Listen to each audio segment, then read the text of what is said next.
15 Golden Age stars who were never allowed to marry. Old Hollywood sold romance better than anyone. Passionate love stories, perfect couples, and happy endings written into every script. But behind the scenes, many of those same stars were quietly forbidden from living the love lives they portrayed on screen. Studios didn't just control careers, they controlled relationships. Marriage was seen as risky, distracting, and in many cases, career-ending. Contracts, morality clauses, and carefully managed public images turned real love into a liability. In today's video, we reveal the stories of 15 Golden Age stars who were never allowed to marry. Not because they didn't want to, but because the system decided they couldn't. These weren't personal choices. They were restrictions imposed to protect fantasy, profit, and power. If you want to understand the real history behind Hollywood's glamour, the control, secrecy, and sacrifices fame demanded, make sure to like this video and subscribe. These are the stories the spotlight was never meant to reveal. 1. Greta Garbo. Marriage would have broken the illusion. Greta Garbo's stardom was built on distance. Unlike many Golden Age actresses who were marketed as warm, romantic, or relatable, Garbo was deliberately positioned as untouchable. Her power came from mystery, the sense that she existed outside ordinary life. From the beginning, studio executives believed that marriage would destroy that illusion. A husband would make her familiar, domestic, and human, and Hollywood feared nothing more than familiarity. The studio system did not need to explicitly ban Garbo from marrying. Instead, it created an environment where marriage felt incompatible with survival. Serious relationships were quietly discouraged, and any suggestion of settling down was framed as a threat to her career. Publicists avoided pairing her in publicity romances because even a visible emotional attachment risked softening her image. Garbo valued privacy, but Hollywood weaponized it. Her desire to stay out of the spotlight was turned into a branding tool. The less the public knew, the more fascination she generated. Marriage would have invited scrutiny, questions about sexuality, domestic life, and long-term commitment, all things studios preferred to keep ambiguous. There was also a financial motive. Garbo's appeal crossed borders and cultures, and studios believed her universal allure depended on her remaining unattached. Marriage, they feared, would anchor her to one identity and reduce her mystique. She wasn't marketed as someone's wife, she was marketed as an idea. Over time, the pressure became suffocating. Garbo was not choosing between love and fame. The system had already chosen fame for her. Eventually, rather than continue living inside an image she could not escape, she walked away from Hollywood altogether. Her retreat is often romanticized as independence, but it was also a consequence of control. Greta Garbo wasn't allowed to define her own private life. Marriage wasn't forbidden by contract. It was forbidden by design. Jean Harlow. When love became a career risk, Jean Harlow was one of the most recognizable faces of early Hollywood, bold, modern, and unapologetically desirable. Studios built her image around accessibility and allure, selling the fantasy that she belonged to the audience. Marriage threatened that fantasy, and from early in her career, it was treated as a liability rather than a milestone. MGM monitored Harlow's relationships closely. Executives worried that marriage would age her image, make her appear settled, or dull the excitement that surrounded her persona.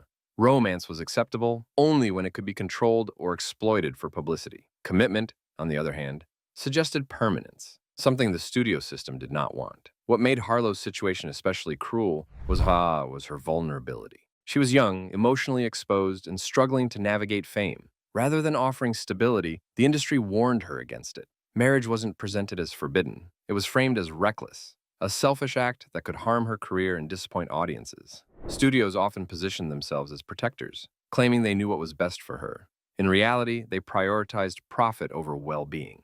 Love was tolerated only as long as it didn't interfere with productivity or image. Harlow's health and personal struggles were frequently ignored, while expectations remained relentless. She was expected to perform desirability without ever claiming personal fulfillment. Marriage represented control shifting away from the studio, and that was unacceptable. Her life was tragically short, but the pattern is unmistakable. Jean Harlow was never truly allowed to imagine a future that included personal choice. Love existed only when it served the machine. Her story exposes how Hollywood didn't just exploit beauty, it restricted happiness. Ramon Novarro, marriage made dangerous by secrecy. Ramon Novarro was one of the silent era's most celebrated leading men, adored for his romantic roles and gentle charisma. In a different industry, marriage would have been encouraged as proof of masculinity and stability. But Navarro lived under a rule far more dangerous than prohibition: silence. At a time when homosexuality was criminalized and careers were destroyed overnight by suspicion alone, studios exercised ruthless control over personal lives. For Navarro, authentic marriage was impossible. A real relationship could not be acknowledged, and a fake one risked exposure. Unlike other male stars who were pushed into carefully arranged marriages, Navarro was kept deliberately unattached. Publicists avoided the topic entirely, redirecting interviews away from romance. Marriage wasn't banned publicly, it was erased. This absence came at a cost. While peers were celebrated for weddings and families, Navarro was expected to exist without visible intimacy. His private life was not just hidden, it was denied. The message was clear: survival required invisibility. The psychological toll was immense. Living without the possibility of open commitment meant constant fear. Fear of exposure, fear of betrayal, fear of being discovered. Marriage wasn't simply discouraged, it was made too dangerous to consider. Navarro's story reveals a brutal truth about that old Hollywood. Control didn't always come through contracts or threats. Sometimes it came through isolation, the quiet understanding that love itself could destroy you. Tab Hunter. Marriage replaced with the manufactured romance. Tab Hunter was one of the most carefully managed stars of the 1950s. Clean-cut, athletic, and impossibly handsome, he was marketed as the perfect American heartthrob. Teenage fans adored him. Studios profited from him, and the illusion surrounding him had to remain intact at all costs. Within that illusion, marriage was not a personal choice. It was a calculated risk the studios refused to take. Hunter's real private life did not align with the image Hollywood sold. In an era when even rumors could destroy a career, authenticity was dangerous. Rather than allowing him to form a genuine, public partnership, studios arranged fake romances with actresses, staged photographs, and planted stories in magazines. These relationships were not steps toward marriage, and they were substitutes designed to prevent it. Authentic marriage would have meant truth, permanence, and scrutiny. The studio system could tolerate controlled publicity relationships, but a real commitment would have required sustained deception or exposure. Either option threatened profits. As a result, marriage was quietly removed from the list of acceptable outcomes for his life. What made this control especially damaging was how normalized it became. Hunter was praised for being private, respectful, and professional, qualities that masked how little agency he truly had. His personal happiness was postponed indefinitely in service of an image he did not create. Marriage, in theory, was possible. In practice, it was forbidden by fear. Fear of scandal, fear of discovery, fear of losing everything overnight. Tab Hunter's story shows how Hollywood didn't just block marriage. It replaced it with performance. Love was allowed only when it could be rehearsed. Montgomery Clift. Love denied by fragility and fear, Montgomery Clift was never a conventional leading man. Sensitive, introspective, and emotionally raw, he brought a new kind of masculinity to Hollywood. But the same qualities that made him compelling on screen made his personal life incompatible with the studio system's rigid expectations. Marriage, for Clift, was not encouraged, it was avoided. Studios were deeply protective of Clift's image, yet constantly anxious about it. His private life was closely guarded, not out of respect, but out of fear. Marriage would have required a narrative, and any narrative risked revealing truths the industry was desperate to hide. Rather than forcing him into a fake marriage, studios chose silence. Interviews avoided romantic questions. His personal life was treated as off-limits, leaving him suspended in emotional isolation.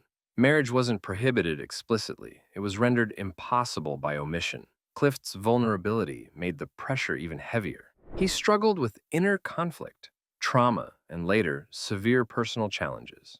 In another life, marriage might have offered stability. In Hollywood, it was seen as a liability, something that could introduce unpredictability. The industry valued Clift's talent, but feared his humanity. Aging, commitment, and emotional truth all threatened the carefully controlled image they needed him to maintain. Marriage would have humanized him in ways Hollywood could not manage. His story reveals a quieter cruelty. Unlike stars forced into fake unions, Clift was denied even the illusion of normalcy.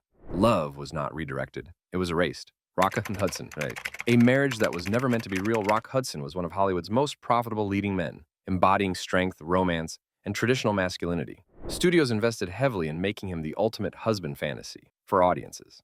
Ironically, that fantasy left no room for a real marriage of his own. Hudson's private life was tightly controlled in an era where exposure meant destruction. Studios feared scandal above all else, and marriage became a tool rather than a choice. When pressure mounted, a carefully arranged marriage was engineered, not to fulfill personal desire, but to deflect suspicion. This union was not an expression of love, it was damage control. The goal was to protect Hudson's image, reassure the public, and silence rumors. Authenticity was never the intention. The marriage existed to preserve illusion, not intimacy. Behind the scenes, the emotional cost was devastating. Marriage, which should represent safety and commitment, became another performance. Hudson was expected to maintain appearances while living a divided life, one for the public, one in secrecy. The studio system framed this as necessary. They claimed it protected his career. In reality, it denied him the right to live honestly. Marriage was allowed only when it served the machine, never when it served the person. Rock Hudson's story exposes the most extreme version of Hollywood control. Even when marriage occurred, it was hollowed out, stripped of meaning, and repurposed as a shield. In old Hollywood, love was permitted only if it was useful. For Hudson, marriage existed, but choice did not. Loretta Young, marriage controlled by morality and image. Loretta Young was presented to the public as the embodiment of purity, grace, and moral virtue. Hollywood carefully constructed her image as wholesome and devout, a woman whose personal life reflected traditional values. Ironically, that very image became the reason her private choices, including marriage, were tightly controlled. Studios feared that marriage would expose parts of her life that didn't align with the narrative they sold. Her romantic relationships were monitored closely, not to support her happiness, but to protect the illusion of perfection. Marriage was only acceptable if it could be framed as morally spotless and strategically timed. Anything spontaneous or genuine was considered dangerous. The pressure came from multiple directions. Studio executives worried about scandal, publicists worried about perception. Even religious expectations were weaponized to limit her freedom. Marriage was treated less as a personal milestone and more as a public relations event that had to be approved, delayed, or denied. What made Loretta Young's situation especially cruel was the silence imposed around her personal struggles. She was expected to embody virtue without being allowed human complexity. A real marriage would have invited scrutiny, questions, and potential contradictions, all things Hollywood worked tirelessly to avoid. Rather than allowing her to build a private life freely, the system dictated when and how commitment could occur. Love was acceptable only when it fit the script. Anything else was hidden, postponed, or erased. Her story shows how control didn't always come through overt prohibition. Sometimes it came through moral pressure, convincing someone that obedience was righteousness. Loretta Young wasn't denied marriage outright, but she was denied autonomy. And in old Hollywood, that difference mattered very little. Sal Mineo, marriage erased by fear of exposure. Sal Mineo rose to fame as a talented, sensitive actor at a young age. His performances were emotionally raw, vulnerable, and deeply human. But as his career developed, it became clear that Hollywood had no safe place for his authentic self. Marriage, which could have offered stability and belonging, was never an option he was allowed to pursue openly. In an era when deviation from strict norms was punished severely, Mineo's private life was considered a liability. Studios and agents understood that marriage, in any honest form, would bring scrutiny, and scrutiny meant exposure. Rather than risk scandal, they chose silence. Unlike stars who were forced into fake relationships, Mineo was simply denied a personal narrative. His love life was erased from publicity entirely. Interviews avoided the topic. Magazines framed him as eternally unattached. Marriage wasn't forbidden in writing. It was forbidden in practice. This erasure had devastating consequences. While peers were celebrated for weddings and families, Mineo existed in isolation. The industry that profited from his talent offered no protection, no future, and no safe space for commitment. Marriage requires visibility. Visibility was the one thing Hollywood refused to grant him. Love, for Mineo, had to remain hidden, fragmented into moments that could never be acknowledged. His story reveals the quiet brutality of the system. Not every star was controlled through contracts. Some were controlled through fear. Marriage wasn't denied because it was unwanted. It was denied because it was too dangerous to survive. Clara Bow, love destroyed by reputation. Clara Bow was one of Hollywood's first true superstars. Vibrant, modern, and unapologetically alive. But her fame came with intense scrutiny, and that scrutiny poisoned her chances at a normal personal life. Marriage, rather than being encouraged, was treated as a risk that needed to be managed or avoided. Beau's reputation was shaped by gossip, exaggeration, and moral panic. Studios feared that marriage would not redeem her image, but amplify attention on it. Any husband would become a focal point for scandal, investigation, and judgment. Rather than offering stability, marriage was seen as an unpredictable variable. As a result, her relationships were heavily interfered with. Studios stepped in to manage narratives, redirect attention, and discourage permanence. Commitment threatened control, and control mattered more than happiness. What makes Clara Beau's story especially tragic is how deeply she longed for normalcy. Marriage represented safety, grounding, and escape from constant judgment. Hollywood denied her that escape, insisting she remain a spectacle rather than a person. Eventually, the pressure broke her. Mental health struggles intensified, and her relationship with fame became unbearable. Marriage was delayed, distorted, and stripped of its meaning until it no longer resembled a choice at all. Her story exposes how reputation itself became a key. Clara Bow wasn't denied marriage because she was too wild. She was denied marriage because Hollywood needed her to remain exposed, vulnerable, and controllable. Tyrone Power, marriage managed like a contract. Tyrone Power was one of Hollywood's most bankable leading men, carefully crafted into the image of the perfect romantic hero.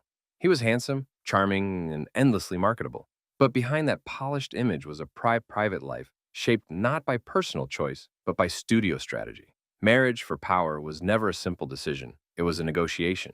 Studios believed that Power's appeal depended on his availability. Female audiences needed to believe he could belong to them, at least in fantasy. Any serious commitment risked breaking that illusion.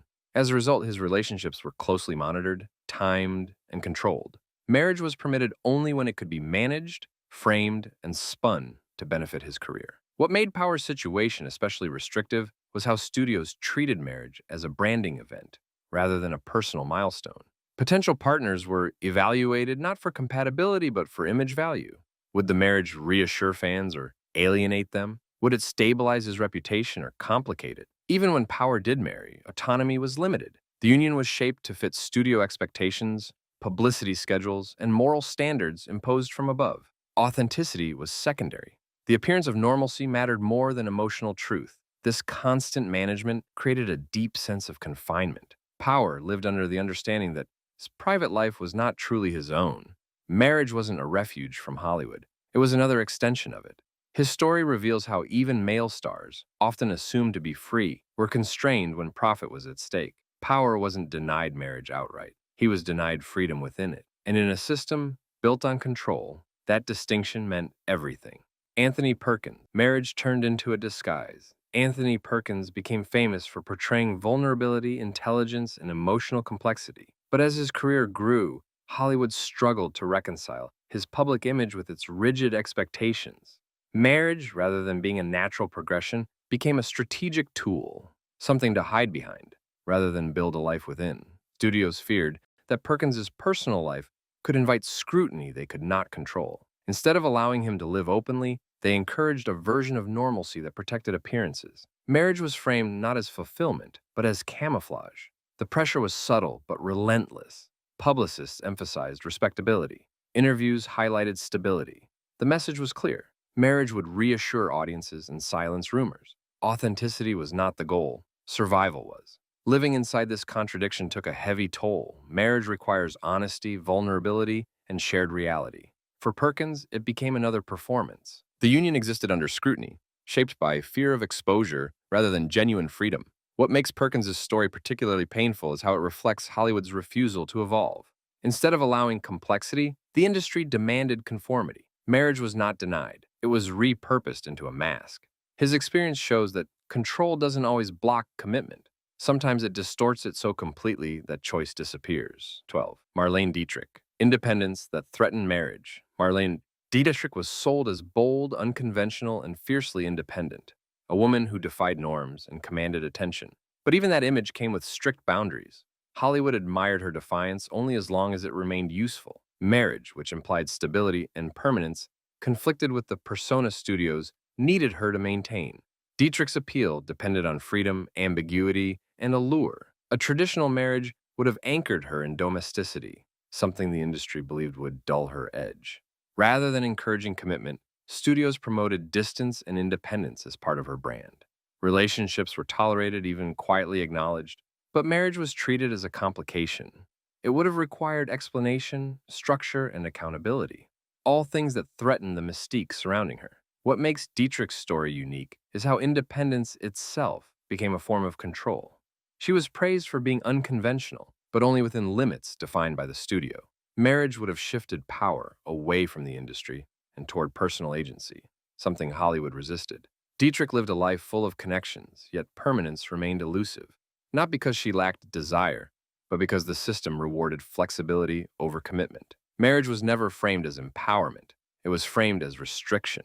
Her story reveals how even celebrated independence could be engineered. Hollywood didn't forbid marriage outright, it simply made it incompatible with survival. 13. Barbara Stanwyck. Independence used as an excuse to deny commitment. Barbara Stanwyck. Independence without permission. Merle Oberon lived inside one of old Hollywood's most carefully constructed illusions. From the moment her career began, studios reshaped her identity to fit a version of reality they believed audiences would accept. Her background was rewritten, her origins obscured, and even her age manipulated. Within that fragile fabrication, marriage became not a personal milestone, but a serious threat. Marriage requires transparency. It brings families together, connects histories, and invites scrutiny. For Oberon, whose public life depended on secrecy, that level of exposure was dangerous. A husband would have introduced questions Hollywood couldn't afford to answer, questions about her past, her identity, and the inconsistencies hidden beneath carefully crafted biographies. Studios feared that marriage would introduce an uncontrollable variable. A spouse might speak freely, contradict official narratives, or simply exist outside the studio's authority. To prevent this, Oberon's relationships were closely monitored. Commitment was discouraged, postponed, or reshaped to remain safely contained within the system's control. Even when Oberon did marry, it was under rigid conditions. Privacy was enforced aggressively, not as protection, but as containment. Her personal life became classified territory, guarded to ensure the illusion remained intact. Marriage existed, but it was stripped of openness and security, reduced to another performance that had to be managed. The emotional cost of this control was profound. Living inside a lie requires constant vigilance. Every interaction carries risk. Marriage, which should provide stability and trust, became another source of anxiety. Trust itself was dangerous when truth could not exist.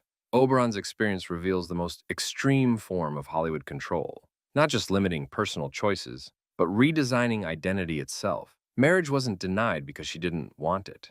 It was denied because it conflicted with the carefully engineered version of her life the industry depended on. In old Hollywood, truth was optional. Control was not. These stories reveal a truth old Hollywood worked hard to hide. Marriage was never just a personal decision. It was a privilege, granted, denied, or manipulated by an industry obsessed with control. Some stars were forbidden to marry. Others were pushed into marriages that weren't real, and many were kept in permanent limbo, close enough to love to desire it, but never allowed to claim it. Contracts, fear, image management, and silence turned one of life's most basic human choices into a professional risk. The Golden Age sold romance to the world, while quietly denying it to the people who made it believable. Fame didn't give these stars freedom. It took it away.